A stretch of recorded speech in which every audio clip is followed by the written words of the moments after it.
सबसे पहले मैं त्रिलोकपुरी के अंदर वो स्टेडियम ओपन करूंगा ताकि हमारा गरीब बच्चा भी आगे बढ़ सके। सबसे बड़ा झूठा आदमी केजरीवाल जी है। एक नंबर का शराब माफिया। इन्होंने शराब बेची बच्चों को अपने वोट के लिए। आज वो 2100 रुपए का वादा करे कि जब हम जीत के आएंगे तब 2100 रुपए देंगे। अगर आपको 2100 ही देने थे तो विधानसभा के अंदर जाकर के उसको पास करा के लेके आते कानून को। 11 साल से क्यों नहीं दिए 2100 रुपए? बिजनेस खोलो तो बिजनेस नहीं चल सकता आज के टाइम में, क्योंकि सब चीज तो ऑनलाइन हो गई है, क्योंकि मोदी जी ने सारा चीज तो अडानी को दे दी है। नमस्कार, मैं देवानंद शुक्ला और आप देख रहे हैं अधान हिंदी न्यूज। और मैं अभी मौजूद हूँ दिल्ली के त्रिलोकपुरी विधानसभा में और हमारे साथ में आज मौजूद हैं कांग्रेस के प्रत्याशी अमरदीप हस्तोरिया जी। सर, आपका स्वागत है हमारे अधान हिंदी। थैंक यू सर, सबसे पहला सवाल यह है कि आपको पार्टी ने अपना यहाँ पे कैंडिडेट चुना है, तो आप कितना खरा उतरेंगे पार्टी के लिए? जी। देखिए, ये जो क्षेत्र है ना त्रिलोकपुरी विधानसभा, ये कांग्रेस पार्टी की देन है। ये जो जितने भी त्रिलोकपुरी में मकान बने हुए सब इंदिरा गांधी जी की देन है। तो यहाँ तो ये कांग्रेस पार्टी का ये सब कुछ, यहाँ के लोगों की जो सोच है वो कांग्रेस है। लेकिन यहाँ झूठे वादे करके केजरीवाल जैसों ने कि भाई जहाँ झुग्गी वहीं मकान देंगे, गारंटी कार्ड दे दिया। मकानों को कहते हैं कि जब मालिकाना हक देंगे। ना 11 साल से किसी को मालिकाना हक मिला, ना जहाँ झुग्गी वहीं मकान मिला। और उल्टा इन्होंने जो यहाँ पर त्रिलोकपुरी क्षेत्र के अंदर इतना अच्छा जो मतलब बनाया हुआ था उसको भी बिल्कुल बेकार कर दिया है। यहाँ इतना अच्छा पानी, साफ पानी आता था, आज वो पानी इतना गंदा आता है कि नाली का पानी आता है, बिल्कुल कीड़े तक आ जाते हैं पानी में। सीवर इतना भर जाता है कि सीवर जाम हो जाते हैं, ये काम नहीं करते बिल्कुल भी। त्रिलोकपुरी क्षेत्र में आप जिस गली में जाओगे वहां पे सीवर जाम है।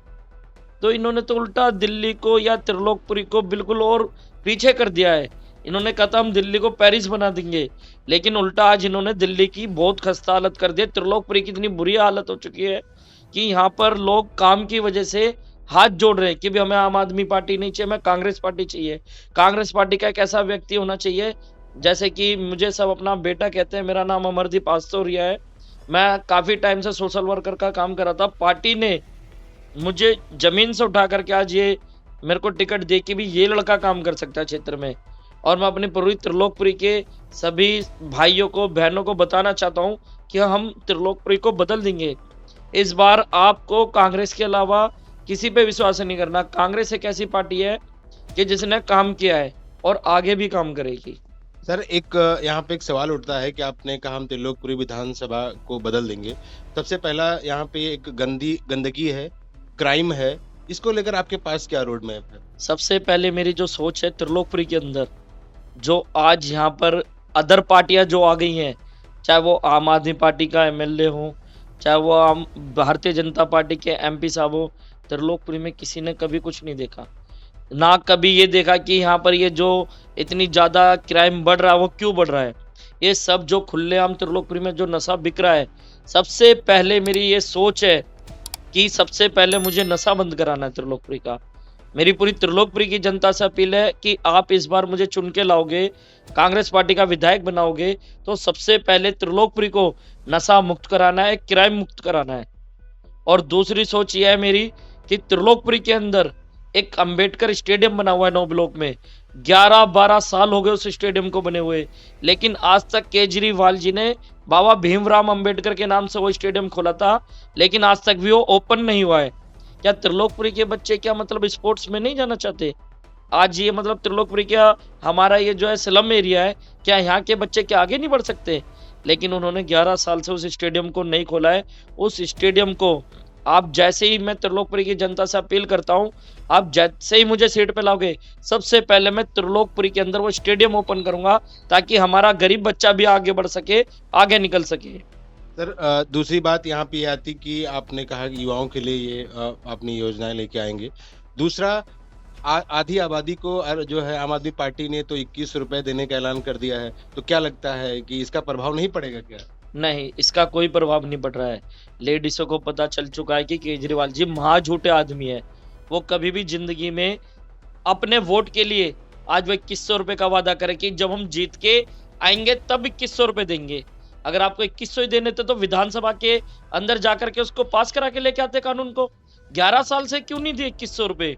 और फिर पंजाब के अंदर 3 साल हो गए सरकार को बने हुए, वहां पर तो 1000 रुपए नहीं दिए जा रहे उनसे। बात करते हैं वो 2100 देने की, डीटीसी वालों की सैलरी नहीं दे पा रहे, कहां से देंगे 2100 रुपए?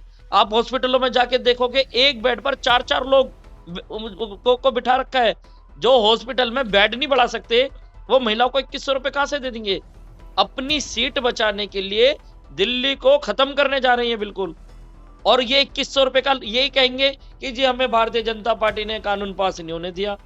पहले बोल दिया 11 साल से जो मालिकाना हक नहीं दे पाए, 11 साल से जो प्रदूषण मुक्त दिल्ली नहीं बना पाए, 11 साल से जो यमुना साफ नहीं कर पाए, 11 साल से जो सीवर लाइन बंद जाम हो गई है उन्हों को ठीक नहीं करा पा रहे, जो 11 साल से रोड नहीं बना पा रहे, वो 2100 रुपए कहां से देंगे?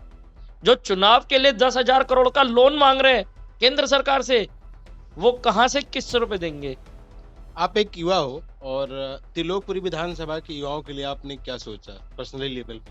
त्रिलोकपुरी युवाओं के लिए मैंने ये सोच रखा है कि मैं जब त्रिलोकपुरी से जीत के आऊंगा, जब मेरे सभी साथी मुझे विधानसभा भेजेंगे, तो विधानसभा के अंदर आवाज उठानी है त्रिलोकपुरी की, कि त्रिलोकपुरी का युवा आज इतना बेरोजगार हो चुका है कि इतना कम, पहले के जो लोग थे कम पढ़े लिखे भी, कांग्रेस इन्होंने रोजगार दिया, चाहे वो एमसीडी हो, चाहे वो डीटीसी हो, चाहे वो हॉस्पिटल हो, चाहे वो एनडीएमसी हो, हर विभाग के अंदर कम पढ़े लिखों को भी रोजगार दिया।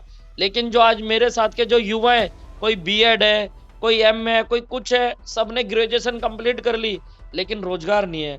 बिजनेस खोलो तो बिजनेस नहीं चल सकता आज के टाइम में, क्योंकि सब चीज तो ऑनलाइन हो गई है, क्योंकि मोदी जी ने सारा चीज तो अडानी को दे दी है। आप कोई भी खरीदो घर बैठे बैठे 10% डिस्काउंट से, परचून की दुकानें खाली पड़ी है। आप कोई भी बिजनेस का कोई काम खोल के बैठा, खाली पड़े। तो जब बिजनेस भी नहीं होगा, रोजगार भी नहीं होगा, तो गरीब आदमी, मिडिल क्लास आदमी कहाँ जाएगा?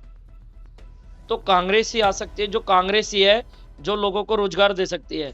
कितनी सीटें आप के मुताबिक कितनी सीटें बीजेपी जो है कांग्रेस यहाँ पे जीत रही दिल्ली में? इस बार कांग्रेस की लहर, क्योंकि मैं जमीन से जुड़ के काम करता हूँ, ये तो जो फलोदी सट्टा बाजार हो, चाहे कोई भी ये हो, ये सब बड़े बड़े लीडरों पे केंद्र सरकार के अधीन चलते हैं। ये जितने भी ये सट्टा बाजार या फिर वो है ओपिनियन पोल है, लेकिन जो जमीन स्तर पे मैं जो आज काम कर रहा हूँ, मैं जाके मिल रहा हूँ लोगों से, तो जमीन स्तर पे लोगों का कहना है हमने बहुत देख ली आम आदमी पार्टी और भारतीय जनता पार्टी, इस बार सिर्फ एक ही चीज है, हाथ का निशान है और कांग्रेस को लाना है। कुछ पता नहीं है, जब वोट खुलेंगे तो इस बार आप देखना दिल्ली के अंदर कांग्रेस का बहुत तगड़ा, इस बार कांग्रेस ही आ रही है, कोई नहीं रोक सकता कांग्रेस को, क्योंकि जितने भी ओपिनियन पोल हैं ये सब फेल हो जाते हैं, जितने फलोदी सट्टा बाजार है सब फेल हो जाते हैं। जब कांग्रेस के इस बार वोट खुलेगी तो पूरी दिल्ली की जनता, क्या पूरी इंडिया की जनता देखेगी कि इस बार दिल्ली में कांग्रेस आती है। तो आप जो है की बार श्योर हो कि कांग्रेस ही आएगी यहाँ पे? मैं पूरा श्योर हूँ, और मैं अपने सभी साथियों को बताना चाहता हूँ, पूरी त्रिलोकपुरी की जनता, पूरी दिल्ली की जनता को बताना चाहता हूँ कि इस बार कांग्रेस को बिल्कुल साइलेंट वोट पड़ेगा, कोई नहीं रोक पाएगा। तो ये आम आदमी पार्टी की जो योजनाएं हैं, चाहे वो बुजुर्गों के लिए हो, महिलाओं के लिए हो, इसका कोई प्रभाव नहीं पड़ेगा सर, क्या लगता है? चाहे वो महिलाओं के लिए बस में फ्री सुविधा हो, तो या फिर बीजेपी की जो फ्री राशन हो, इसका कोई फायदा या फिर इनको प्रभाव नहीं पड़ेगा इसका? कोई प्रभाव नहीं पड़ेगा, क्योंकि बच्चों के लिए रोजगार चाहिए और इन्होंने कहा था हमारे घर में रोजगार देंगे। खाली एक बस की टिकट ही फ्री है, उसके अलावा और कुछ फ्री नहीं है।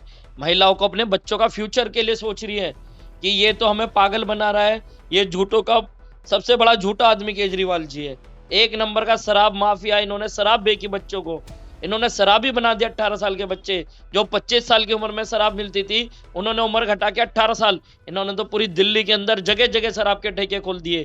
क्या कोई माँ अपनी चाहेगी कि हमारा बच्चा शराबी बने? हर माँ ये चाहती है कि हमारा बच्चा पढ़े लिखे, रोजगार बने, उसको रोजगार मिले या कोई बिजनेस खोले। लेकिन केजरीवाल जी चाहते हैं कि बस मेरी शराब बिके, उसके अलावा इन्हों के पास और कुछ नहीं है, कोई रोजगार नहीं केजरीवाल जी के पास में। सिर्फ शराब पिलाना चाहते हैं ये पूरी दिल्ली के युवाओं को कि भाई सारे युवा दिल्ली में शराब के पीछे पड़ जाओ, बस शराब पियो, एक बोतल के साथ एक बोतल फ्री पियो, बस और कुछ नहीं। ये तो कांग्रेस ने अगर आवाज ना उठाई होती, कांग्रेस ने अगर कंप्लेंट ना दी होती केजरीवाल के खिलाफ, तो आज दिल्ली में गली गली में ठेके खुल गए होते, गली गली में शराब के ठेके खुल गए होते।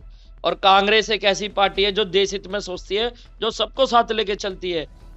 चाहे कोई भी धर्म हो चाहे कोई भी कास्ट हो, उसने कभी कांग्रेस ने किसी को अलग नहीं समझा, क्योंकि उसे पता है कि जब सब मिलकर के देश हित में सोचेंगे तभी देश मजबूत होगा, और देश मजबूत सिर्फ कांग्रेस ही कर सकती है और कोई पार्टी नहीं कर सकती।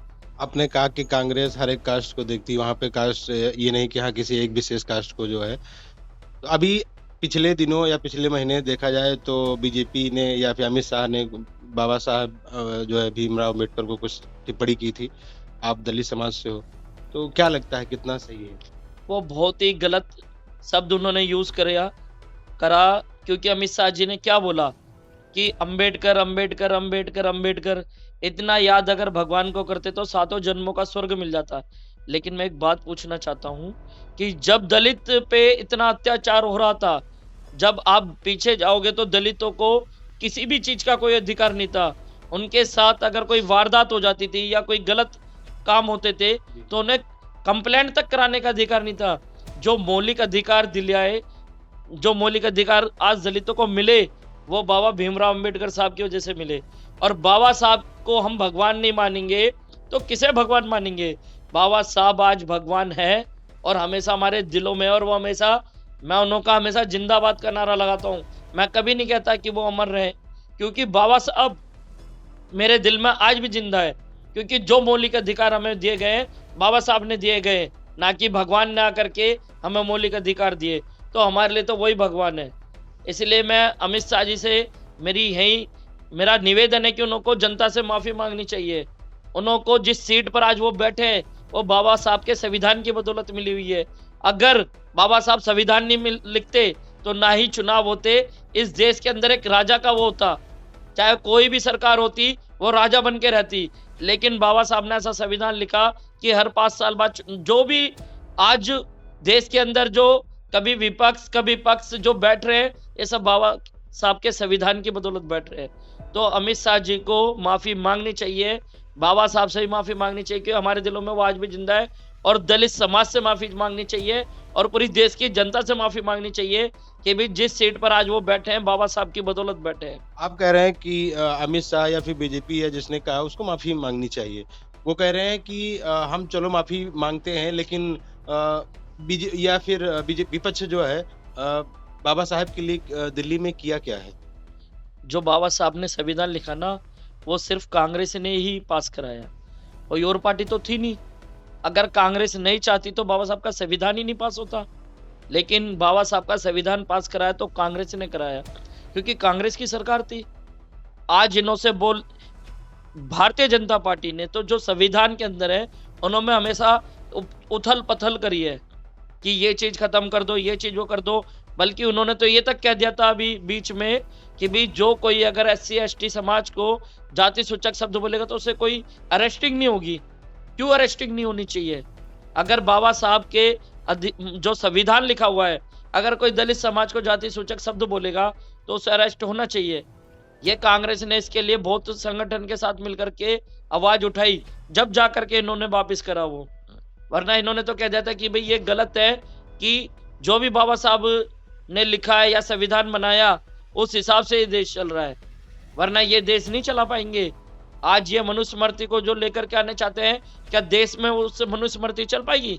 देश में प्यार चाहिए, प्रेम चाहिए, सबको साथ चलना पड़ेगा। हमें अपना देश मजबूत करना पड़ेगा। जब तक सब साथ नहीं चलेंगे हमारा देश मजबूत नहीं हो पाएगा। देश मजबूत रहेगा तो सब मजबूत रहेंगे, और जब ये सारे लोग हमारे देश के मिलेंगे देश मजबूत जब ही हो पाएगा। आप त्रिलोकपुरी विधानसभा के दलित समाज के लिए आपने क्या सोचा है? दलित समाज के लिए देखिए सबसे ज्यादा बड़ी चीज है रोजगार। आज दलित समाज बेरोजगारी का जो है ना बहुत ही ज्यादा बेरोजगारी से जूझ रहा है। आप जाओगे घरों में जाओगे तो देखना एक टाइम का राशन होता है किसी के घर में, एक टाइम का राशन नहीं होता है। इतना बुरा हालात आज देश के अंदर दिल्ली के अंदर है। और हमारी त्रिलोकपुरी तो बहुत ही ज्यादा मतलब स्लम एरिया है। एक टाइम इंसान कमा के लाता है, रोज पानी, एक वो बात है कि पूरे दिन मेहनत करके लाता है तब अपने घर में राशन भर के खाना खा पाता है। आज कुछ नहीं कर पा रहा है दलित समाज, बेरोजगार हो चुका है। युवा पढ़े लिखने के बाद उन्हें रोजगार नहीं है। प्राइवेट के लिए जाओ तो ठेकेदारी वाला 20,000 मांगता है, 50,000 मांगता है काम के लिए। मेरी बस सबसे पहली सोच यही है कि दलित समाज के लिए रोजगार खुलना चाहिए। आप हमारे माध्यम से त्रिलोकपुरी विधानसभा की जनता को क्या संदेश देना चाहेंगे? मैं संदेश यही देना चाहता हूँ त्रिलोकपुरी की जनता को कि इस बार कांग्रेस को लेके आओ, हाथ के निशान वाला बटन दबाओ, ताकि क्षेत्र में काम हो सके, सीवर लाइन बदल सके, गंदा पानी जो आ रहा वो खत्म हो सके, त्रिलोकपुरी में अच्छे रोड बन सके और त्रिलोकपुरी की जनता को अच्छा सा स्टेडियम बना के दिया जाए और त्रिलोकपुरी की जनता को रोजगार की तरफ लेके जाया जाए और त्रिलोकपुरी की जनता को पढ़ाई की तरफ, एजुकेशन की तरफ लेके जाया जाए। मेरा सपना है कि त्रिलोकपुरी के अंदर बच्चे जो 12वीं पास करके जिनकी अच्छी परसेंटेज है, मैं अपनी कांग्रेस पार्टी से अपील करूंगा कि उन बच्चों को आईएएस की तरफ खींचा जाए, क्योंकि जिस दिन त्रिलोकपुरी के अंदर कोई एक बच्चा आईएएस बनेगा तो ये त्रिलोकपुरी एजुकेशन की तरफ भगेगी, नशे से मुक्त हो जाएगी, क्राइम से मुक्त हो जाएगी। क्योंकि जब आईएएस कोई बनेगा त्रिलोकपुरी का तो दूसरा बच्चा पूछेगा कि पापा, या अपनी मम्मी से पूछेगा कि पापा ये क्या है, वो बोलेंगे बेटा ये आईएएस बने। जिस दिन त्रिलोकपुरी में कोई बच्चा आईएएस बनेगा, त्रिलोकपुरी की लाइफ सुधर जाएगी, त्रिलोकपुरी बदल जाएगी। और फिर आने वाले टाइम में जब और क्षेत्रों में आईएएस बन सकते हैं तो त्रिलोकपुरी में क्यों नहीं बन सकते। जो भी त्रिलोकपुरी का बच्चा, मैं विश्वास दिलाता हूं, अगर आप अच्छी परसेंटेज और अच्छे मार्क्स से पास होकर के आते हो तो आपकी पढ़ाई के लिए मैं मेहनत करूंगा, आपको आईएएस बनाने के लिए मैं आगे लगूंगा। बस एक बच्चा कोई निकाल शुरुआत करे तो पूरी त्रिलोकपुरी के अंदर एजुकेशन की तरफ त्रिलोकपुरी जाएगी। फिर जी, बहुत बहुत धन्यवाद, आपने जो हमारे संस्थान को टाइम दिया। Thank you. ये थे हमारे साथ में कांग्रेस के प्रत्याशी अमरदीप हस्तोरिया जी। और भी हम विधानसभा में चलेंगे और भी कैंडिडेटों से बातचीत करेंगे। तो अभी के लिए इतना ही, और खबर देखने के लिए देखते रहिए आधान हिंदी न्यूज।